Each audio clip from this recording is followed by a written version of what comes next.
Terima kasih Bu Desi, puji Tuhan atas lagu-lagu pujiannya. Tiba saatnya kita mendengar renungan firman Tuhan yang hari ini diberitakan oleh Pastor Joseph Paulian. Untuk mengantar kita dalam renungan ini, kita akan berdoa. Silakan Ade Naomi.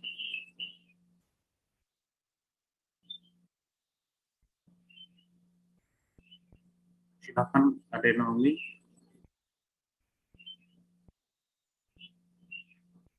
Terima kasih, Pak Enardo. Bapak, terima kasih kami telah mendengar puji-pujian penyembahan, dan biarlah puji-pujian ini menjadi dupa yang harum di hadapan-Mu Tuhan. Bapak, saat ini kami akan mendengar firman-Mu, biarlah firman yang disampaikan, biar menjadi rema buat kami, dan buka hati, juga pikiran kami untuk memperbaharui untuk hari-hari kami Tuhan. Terima kasih Bapak, dalam nama-Mu kami berucap syukur dan berdoa. Haleluya. Amin. Amin. Terima kasih Ade Naomi. Selanjutnya pembacaan firman Tuhan yang menjadi dasar renungan kita hari ini diambil dari kitab Amsal 14 ayat 1 sampai 35 dibacakan oleh Ibu Merliana, dan kitab Matius pasal 7 ayat 1 sampai 29 dibacakan oleh Ibu Cinta, dan pasal 2 ayat 8 sampai 25 dibacakan oleh Pak Apen. Silakan Bu Merliana.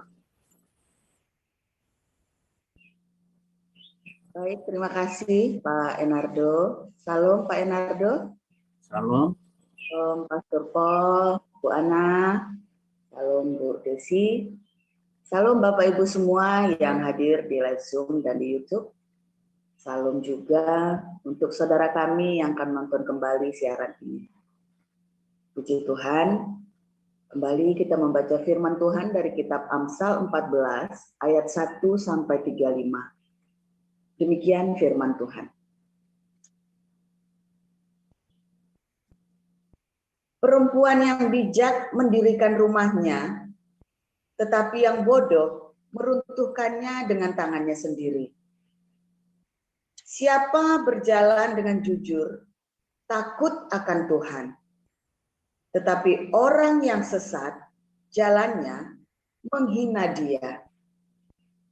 Di dalam mulut orang bodoh ada rotan untuk punggungnya.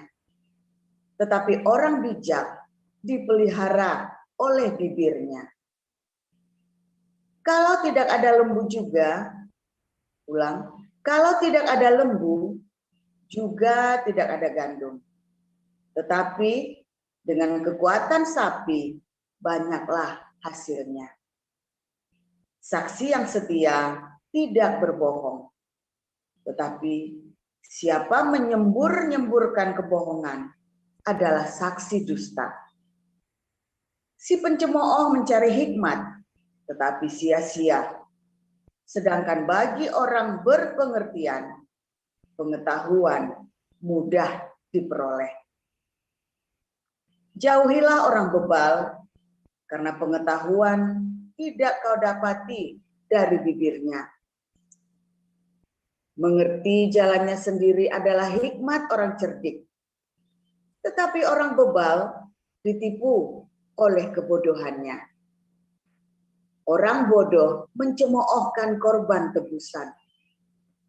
Tetapi orang jujur saling menunjukkan kebaikan. Hati mengenal kepedihannya sendiri, dan orang lain tidak dapat turut merasakan kesenangannya. Rumah orang fasik akan musnah, tetapi kemah orang jujur akan mekar. Ada jalan yang disangka orang lurus, tetapi ujungnya menuju maut. Di dalam tertawa pun hati dapat merana, dan kesukaan dapat berakhir dengan kedukaan. Orang yang murtad hatinya menjadi kenyang dengan jalannya, dan orang yang baik dengan apa yang ada padanya. Orang yang tak berpengalaman percaya kepada setiap perkataan, tetapi orang yang bijak memperhatikan langkahnya. Orang bijak berhati-hati dan menjauhi kejahatan, tetapi orang bebal melampiaskan nafsunya dan merasa aman. Siapa lekas naik darah berlaku bodoh, yang bijaksana bersabar. Orang yang tak berpengalaman mendapat kebodohan, tetapi orang yang bijak bermahkotakan pengetahuan. Orang jahat tunduk di dekat orang baik. Orang fasik di depan pintu gerbang orang benar. Juga oleh temannya orang miskin itu dibenci. Tetapi sahabat orang kaya itu banyak. Siapa yang menghina sesamanya berbuat dosa. Tetapi berbahagialah orang yang menaruh belas kasihan kepada orang yang menderita. Tidak sesatkah orang yang merencanakan kejahatan? Tetapi yang merencanakan hal yang baik memperoleh kasih dan setia. Dalam tiap jerih payah ada keuntungannya, tetapi kata-kata belaka mendatangkan kekurangan saja. Mahkota orang bijak adalah kepintarannya. Tajuk orang bebal adalah kebodohannya. Saksi yang setia menyelamatkan hidup. Tetapi siapa menyembur-nyemburkan kebohongan adalah pengkhianat. Dalam takut akan Tuhan ada ketentraman yang besar. Bahkan ada perlindungan bagi anak-anaknya. Takut akan Tuhan adalah sumber kehidupan, sehingga orang terhindar dari jerat maut. Dalam besarnya jumlah rakyat, terletak kemegahan raja. Tetapi tanpa rakyat, runtuhlah pemerintah.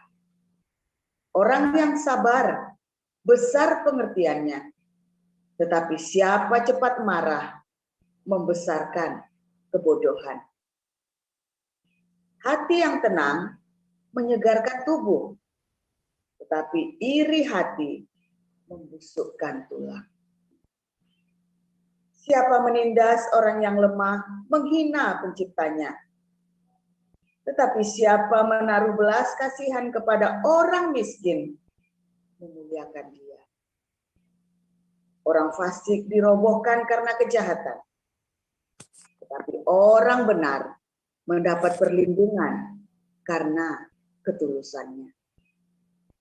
Hikmat tinggal di dalam hati orang yang berpengertian, tetapi tidak dikenal di dalam hati orang bebal.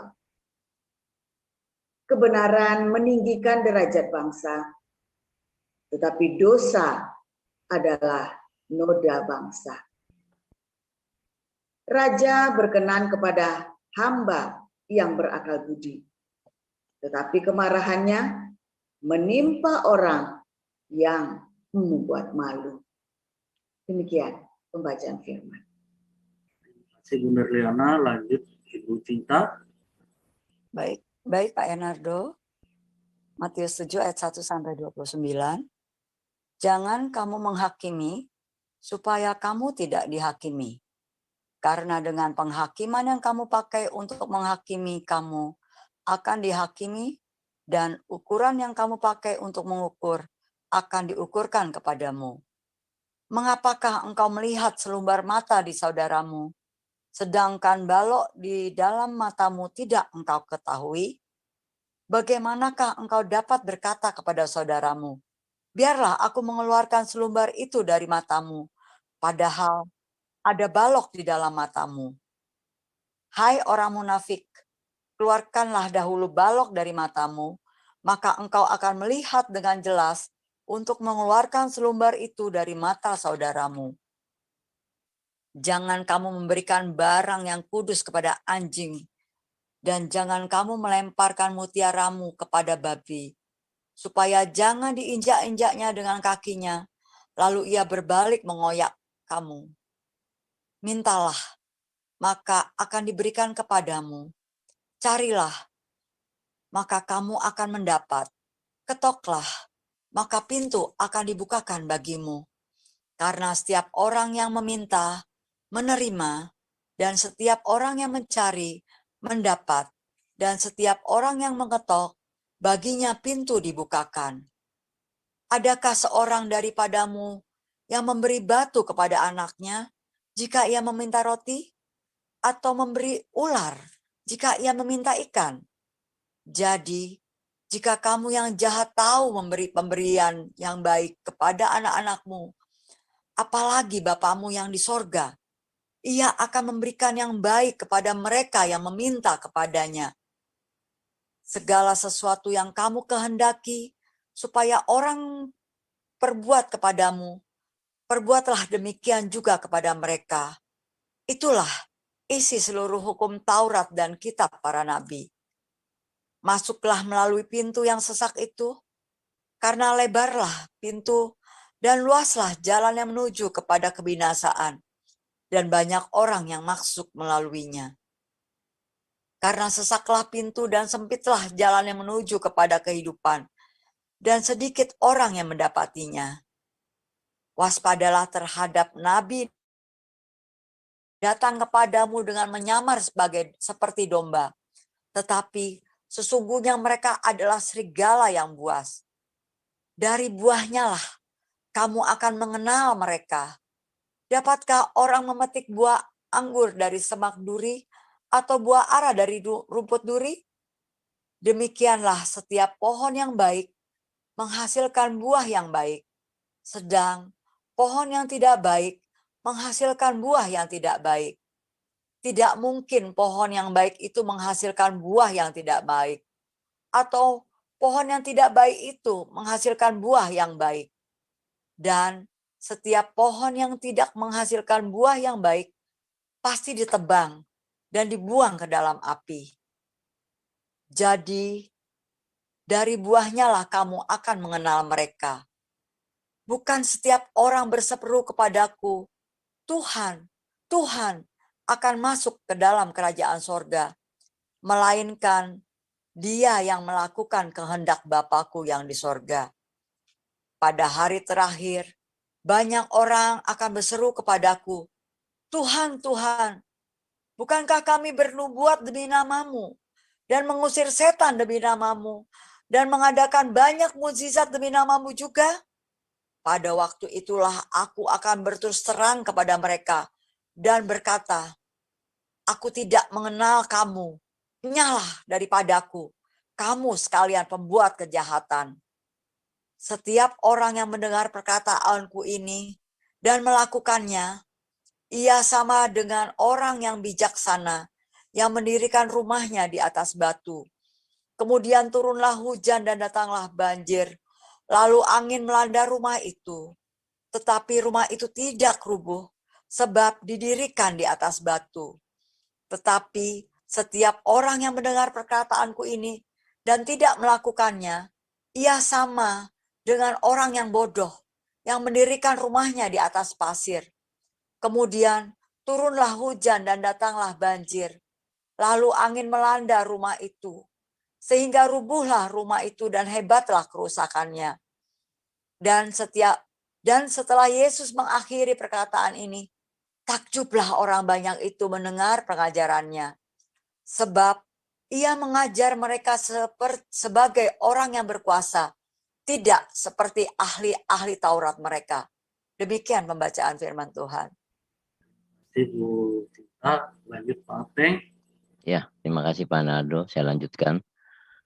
Selanjutnya Tuhan Allah membuat taman di Eden di sebelah timur. Disitulah ditempatkannya manusia yang dibentuknya itu. Lalu Tuhan Allah menumbuhkan berbagai-bagai pohon dari bumi yang menarik dan yang baik untuk dimakan buahnya. Dan pohon kehidupan di tengah-tengah taman itu serta pohon pengetahuan tentang yang baik dan yang jahat. Ada suatu sungai mengalir dari Eden untuk membasahi taman itu. Dan dari situ sungai itu terbagi menjadi 4 cabang. Yang pertama namanya Pison, yakni yang mengalir mengelilingi seluruh tanah Havila, tempat emas ada. Dan emas dari negeri itu, baik di sana ada damar bedola dan batu krisopras. Nama sungai yang kedua ialah Gihon, yakni yang mengalir mengelilingi seluruh tanah Kus. Nama sungai yang ketiga ialah Tigris, yakni yang mengalir di sebelah timur Asyur. Dan sungai yang keempat ialah Efrat. Tuhan Allah mengambil manusia itu dan menempatkannya dalam Taman Eden untuk mengusahakan dan memelihara taman itu. Lalu Tuhan Allah memberi perintah ini kepada manusia. Semua pohon dalam taman ini boleh kau makan buahnya dengan bebas. Tetapi pohon pengetahuan tentang yang baik dan yang jahat itu, janganlah kau makan buahnya, sebab pada hari engkau memakannya, pastilah engkau mati. Tuhan Allah berfirman, tidak baik kalau manusia itu seorang diri saja. Aku akan menjadikan penolong baginya yang sepadan dengan dia. Lalu Tuhan Allah membentuk dari tanah segala binatang hutan dan segala burung di udara. Dibawanya lah semua kepada manusia itu untuk melihat bagaimana ia menamainya. Dan seperti nama yang diberikan manusia itu kepada tiap-tiap makhluk yang hidup, demikianlah nanti nama makhluk itu. Manusia itu memberi nama kepada segala ternak, kepada burung-burung di udara, dan kepada segala binatang hutan. Tetapi baginya sendiri ia tidak menjumpai penolong yang sepadan dengan dia. Lalu Tuhan Allah membuat manusia itu tidur nyenyak. Ketika ia tidur, Tuhan Allah mengambil salah satu rusuk daripadanya, lalu menutup tempat itu dengan daging. Dan dari rusuk yang diambil Tuhan Allah dari manusia itu, dibangunnyalah seorang perempuan, lalu dibawanya kepada manusia itu. Lalu berkatalah manusia itu, inilah dia, tulang dan dari tulangku, dan daging dari dagingku. Ia akan dinamai perempuan, sebab ia diambil dari laki-laki. Sebab itu seorang laki-laki akan meninggalkan ayahnya dan ibunya, dan bersatu dengan istrinya, sehingga keduanya menjadi satu daging. Mereka keduanya telanjang, manusia dan istrinya itu, tetapi mereka tidak merasa malu.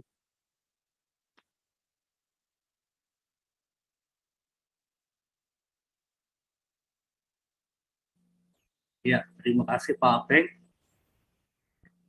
Selanjutnya kita akan mendengar firman Tuhan dengan tema istri yang bijak. Silakan, Pastor.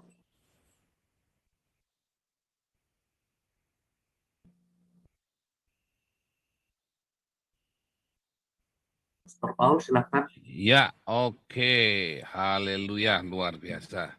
Sebentar ya. Luar biasa firman Tuhan. Pada pagi hari ini, berbahagialah para perempuan-perempuan yang bijak, istri-istri yang bijak, ya. Karena mereka akan beruntung.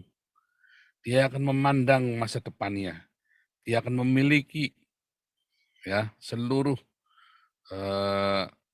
kebaikan di dunia ini dan juga yang di sorga, saudara. Tetapi siapakah perempuan dan wanita yang bijak ini atau istri yang bijak ini, saudara? Nah, hari ini kemarin kita ada pelajaran kelas apostolik ya. Ini saya ambil sedikit dari materi apostolik ya. Ini belum pernah kita ajarkan juga di ini ya. Pagi ini kita ajarkan. Makanya ikut kelas evangelis, kelas apologetik dan apostolik ya. Itu urutan, saudara. Yang sudah selesai apologetik, lanjutin sampai kelas apostolik, dilanjutkan. Ya, jangan ini ya, putus di tengah jalan, lanjutin saudara. Nah, hari ini kita lihat ya, pembacaan dari Amsal 14 ayat 1. Ya, perempuan yang bijak itu membangun rumahnya, menarik ya, membangun rumahnya. Tapi perempuan yang fasik, yang bebal itu akan meruntuhkannya, saudara. Perempuan bodoh itu akan meruntuhkannya. Satu ya. Kedua, Anda melihat pengajaran Yesus dalam Matius 7 bahwa orang yang membangun rumahnya di atas batu dan ada orang yang membangun rumahnya di atas pasir, saudara. Ketiga, tadi kita membaca di dalam Kejadian 2 ayat 22 bahwa Allah membangun seorang wanita. Oh, ajaib kan?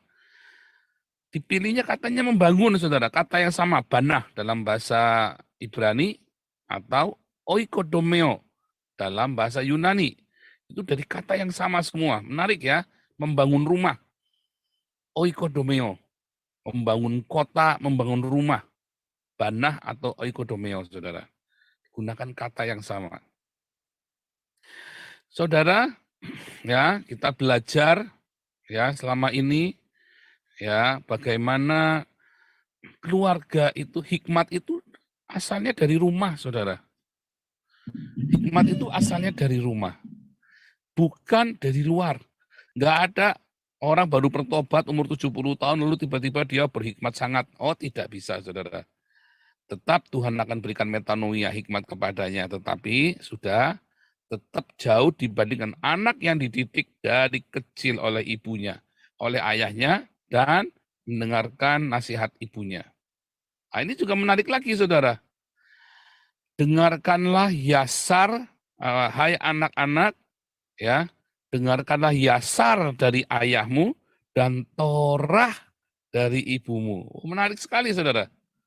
Ternyata Torah itu bukan dari ayah, saudara. Torah itu datangnya dari ibu. Ya, dengarlah didikan ayahmu dan nasihat ibumu. Dengarkanlah Yasar dari ayahmu dan Torah dari ibumu, saudara. Seorang istri itu pegang kunci di dalam rumah. Kunci dari kebahagiaan kita, saudara. Saya tidak berkata surga di bawah telapak kaki ibu, itu salah, saudara. Surga bukan di bawah telapak kaki ibu, saudara. Ya, bukan, saudara.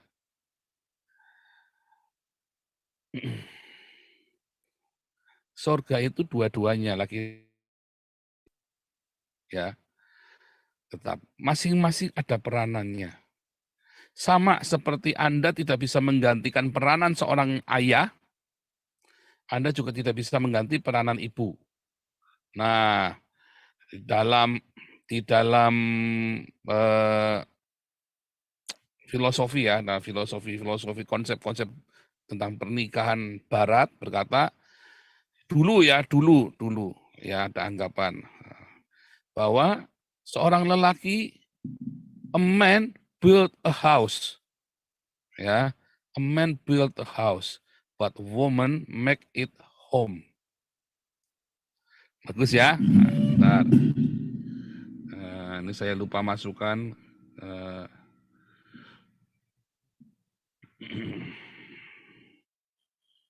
Saya share screen dulu ya, sedikit ya.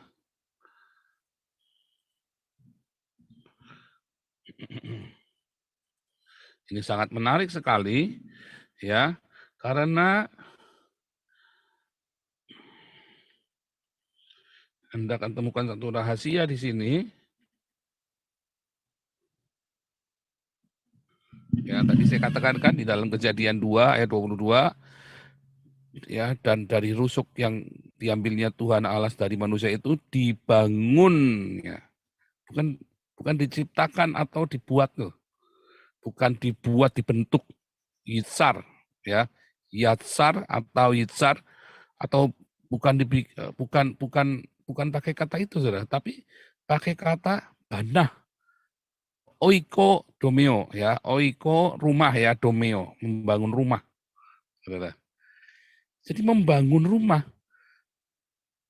Jadi kalau ditanya di manakah rumahmu, di mana ada seorang ibu di situ, di mana ibumu berada, di situlah rumahmu, saudara. Iya kan? Di manakah rumah seorang laki-laki? Ya di istrinya. Itulah rumahnya, saudara. Ya. Pernikahan itu seperti membangun rumah, saudara, membangun a home, bukan a house, ya, bukan sekedar a house, saudara. Kata membangun ini berasal dari kata bana, ya, bana atau oikodomeo tadi ya, ini ya, oikodomos, oikos domeo, ya, tadi sudah saya katakan, yaitu membangun. Nah, ini saudara, a man build a house, a woman make it home. Lalu di zaman modern, oh itu kuno itu. Karena konsep di dalam pikirannya, dia beli rumah yang bagus, ada pemanasnya, ada AC-nya, ada kasurnya, semua. Dengan perabotannya, oh perempuan masak aja. Nah itu konsep ya. Konsep a home itu begitu, perempuan suruh masak saja. Ya perempuan di dapur saja. Salah, bukan itu yang dimaksud, saudara. Itu sama dengan pelecehan terhadap karya wanita, saudara. Kalau Anda nanti baca di Amsal 31, wanita itu bukan cuma disuruh masak doang, saudara. Ya, dia kelola perusahaan loh, saudara. Wanita yang bijak itu sampai ngelola perusahaan loh. Bisa ngelola perusahaan sambil dia ngerawat anak-anaknya loh. Oh, ngeri, saudara. Berbahagialah orang yang mendapat istri yang seperti permata ini, saudara. Wah, itu, saudara, hoki itu, saudara. Nah, masalahnya, apakah Anda seberuntung itu?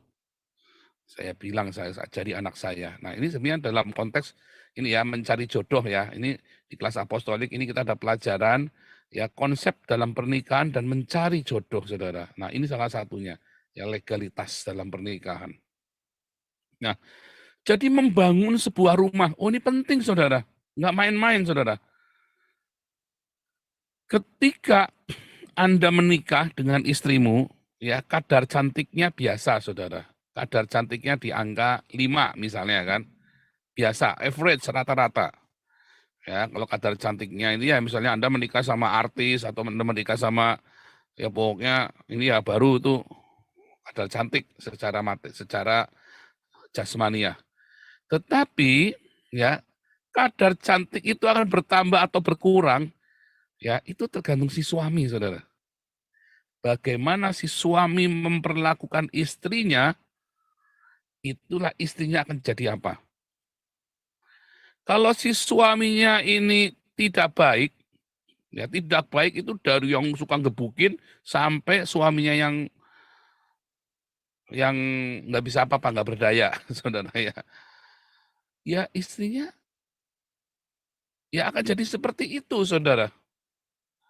Tapi kalau suaminya dia takut akan Tuhan, dia perlakukan bagaimana, dia tahu bagaimana cara memperlakukan seorang wanita, ya, maka istrinya kan jadi tambah cantik. Nah, makanya suami-suami, kamu lihat istrimu tambah cantik nggak? Menurutmu istrimu tambah cantik nggak? Tengok, enak, gitu kan? Wah, berarti Anda memperlakukan dia nggak baik, saudara. Kalau saya melihat istri saya makin hari makin cantik, tiap hari saya makin terpesona oleh istri saya. Oh, enggak basa-basi ya, saudara. Kami mengalami pemuluhan yang luar biasa di tahun 2014. Itu cinta yang luar biasa. Itulah anggur perkawinan di Kana, saudara. Sejak saya memperlakukan, oh karena Tuhan, oh iya. Tetapi Tuhan membuat saya bisa memperlakukan istri saya dengan proper, dengan layak, sehingga setiap hari hidupnya menjadi lebih indah, saudara. Dan makin hari saya makin jatuh cinta. Masa-masa perselingkuhan, kemarin ada yang nanya, kenapa yang selingkuh selalu laki-laki ya? Yang laki-laki, saudara, wah itu masalahnya. Kenapa? Kalau perempuan sudah selingkuh, pintar sekali, laki-lakinya nggak tahu. Hati-hati, saudara. Jangan-jangan istrimu sudah selingkuh, Anda nggak tahu lagi. Karena perempuan itu kalau selingkuh, pintar sekali, saudara. Aduh, jahat sekali kalau perempuan sudah selingkuh itu ya. Oh, laki-laki mah bego, saudara. Selingkuh, cerita-cerita sama temennya, yang goblok kan. Ya kan, kalau perempuan selingkuh, ibunya pun tidak tahu, ya maaf kata Tuhan pun tidak tahu. Ngeri saudara. A man built a house, a woman make it a home, saudara. Jangan Anda pikir. Nah, tetapi mengapa perempuan ini bisa selingkuh? Pertanyaannya, ya sama respon dari laki-lakinya. Karena si laki-lakinya bikin sesuatu, responnya ya begitu. Anda jangan salahkan perempuan ketika selingkuh. Anda introspeksi sebagai laki-laki. Serius ya. Oh, laki-laki salah dong. Itu hukumnya, saudara. Itu adalah respon di dalam pernikahan. Itu hukum alam, saudara. Kodratnya begitu. Balik lagi ya, di awal tadi saya bilang, tidak ada yang bisa menggantikan hati Bapa. Ya, seorang anak, ya, dulu kita udah pernah belajar juga ya, atau belum ya? Seorang ayah adalah cinta pertama bagi seorang wanita, saudara. Seorang gadis.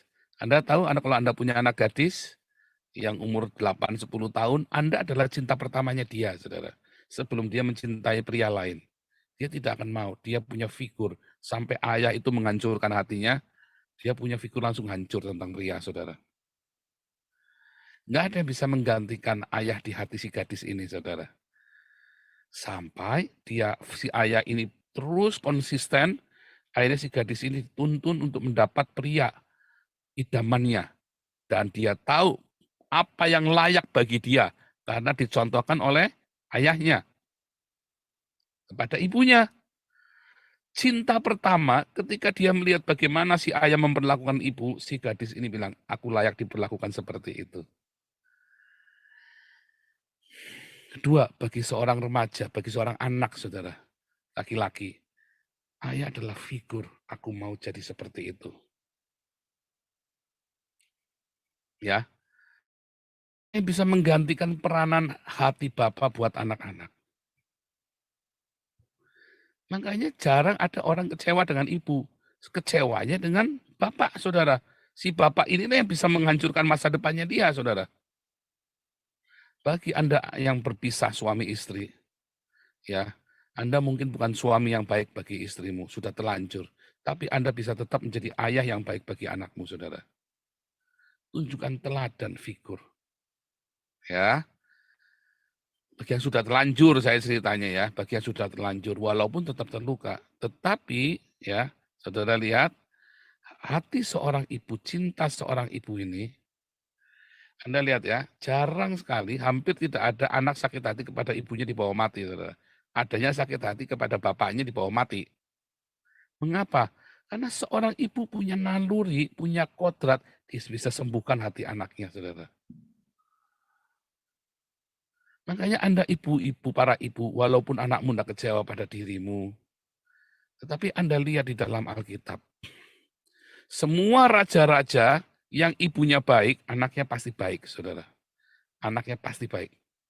Semua raja-raja di dalam Alkitab, kisah di dalam Alkitab, yang ibunya baik, anaknya pasti baik.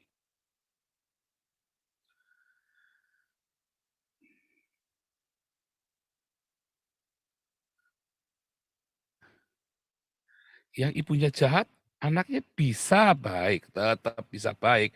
Dengan pertolongan mujizat Tuhan selalu ada, saudara ya. Tetapi kalau ibunya baik, anaknya pasti baik, saudara. Ya. Nah, saudaraku, luar biasa. Makanya seorang ibu itu harus penuh dengan logos, saudara. Dia harus cerdik seperti ular, dia harus tahu firman Tuhan. Seorang ibu itu harus haus dengan firman Tuhan. Karena kalau Anda ingin membangun rumah, Anda harus dengar firman Tuhan, pertama, dan melakukan firman Tuhan. Praktek. Anda harus uji setiap firman Tuhan dalam kehidupanmu. Sehingga jadi rema.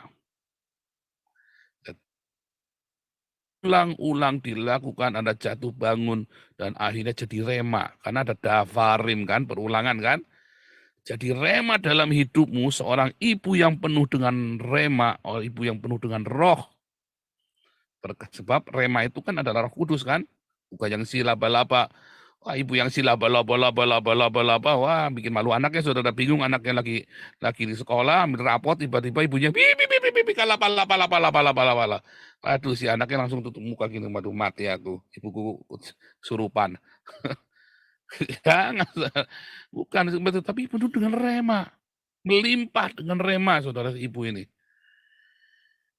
Berbahagialah, karena si ibu ini akan membangun rumah, a home, di atas batu karang, saudara.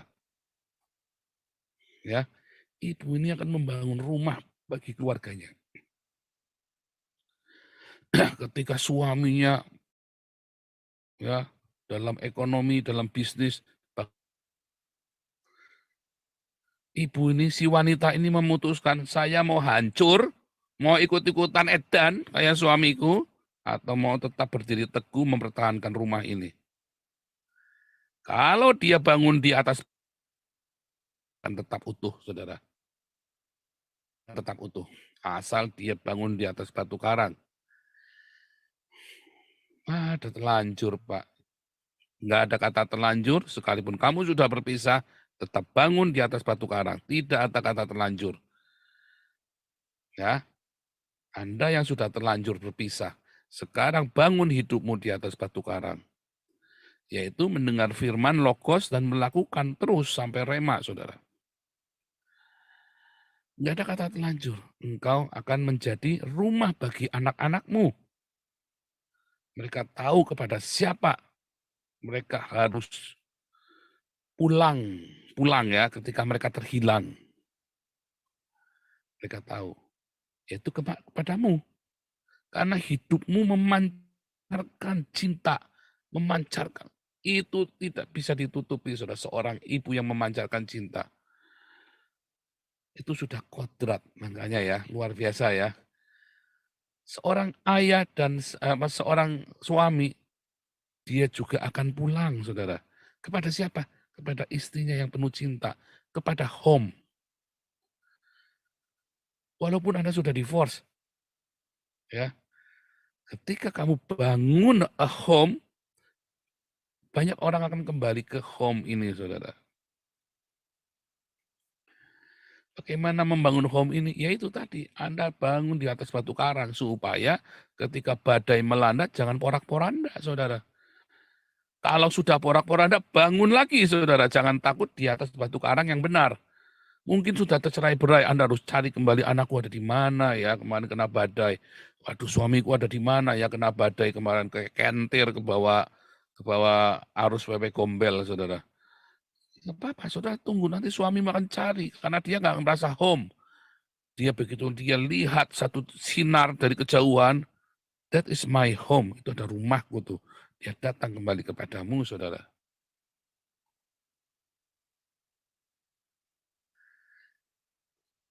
Ya, balik lagi. Pertama, ya, seorang istri itu dibangun. Jadi seorang suami jangan pernah nyalakan istrinya. Karena istri adalah sebuah bangunan, sebuah bangunan yang kamu bangun. Istri adalah respon dari suaminya. Suaminya brengsek, ya istrinya ya begitu. Jangan kau tinggalkan istrimu gara-gara nggak cantik lagi. Kamu kawin lagi pun istrimu akan kau buat rusak lagi. Istrimu yang baru itu gara-gara kamu. Kawin lagi rusak lagi, saudara. Mau cantik kayak apa istrimu, super cantik kayak apa, kayak bidadarinya Muhammad, rusak, saudara. Bidadari Muhammad mah gak cantik ya, saudara. Ya bening-bening begitu, tulangnya kelihatan semua. Kasian.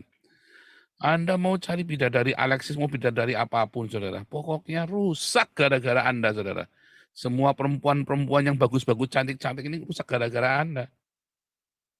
Ya kan? Oh, enggak, itu kan naluri anak. Enggak, saudara. Seorang pernikahan ya, kalau pernikahan itu benar bagus ya, istrinya makin cantik, baik bagi sang suami, maupun tetap nice looking bagi orang-orang lain, saudara. Ya, itu nggak bisa dibohongin. Tetapi yang kedua, si istri sendiri, dia harus bangun dirinya. Jangan jadi bodoh.